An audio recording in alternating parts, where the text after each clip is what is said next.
Lo uvule le milenze yale ntombazana apha. Igama lakhe kuthiwa nguBhutinyele Ngamathe.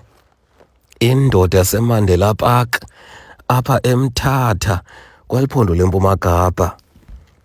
uBhutinyele Ngamathe umsebenzi wakhe ngumntwezisi otshatsheleyo apha kweli phondo leMpuma Kapa. Le ntombazana ayiphetheyo apha nguZimkhitha ungumntwezwa kwaye uthi uyayithanda yena loo nto leyo. Njengoba uZimkhitha engumntwezwa nje ulungiselela itumente yehlabathi yabatwezwa abasuka kumazwe ngamazwe. Kuzawufuna eyona ntombazana ikwaziyo ukuzitweza kwihlabathi jikelele. uBhutinyele Ngamathe uthi akaphelanga pha kuZimkhitha qha, akho namanye amanina awatwezayo. Uthi ayisosono eso, ngumdlalo lona, akho nto ingako. Ucela abantu abangoobhuti bavumele amaqabane abo, nabantu abangoobhuti abatshatileyo bavumele abafazi babo baze kweli ziko. Igama leli ziko kuthiwa kuse-Wide Open Training Centre. Ilapha eMandela Park eMthatha.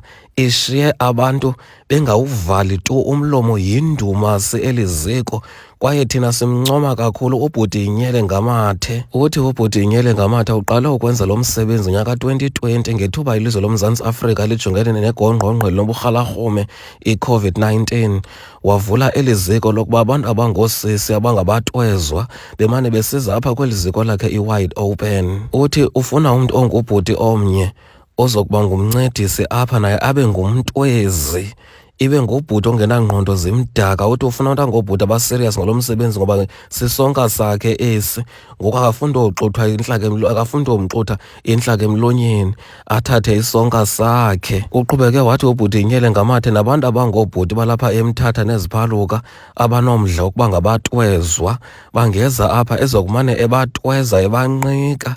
Ibe yiloo nto ke le ntombazana iqunusileyo apha, igama layo kuthiwa nguYonela. Ndiyaka Yonela sana, ndithi ntombazana iintsula bezisemoyeni. Yonela usemhle nono. Kwiindaba ze-CNBC kuChannel 841 ndinguNomapane Sarhumoya, ndilapha kwindawo yaseMthatha eMandela Park.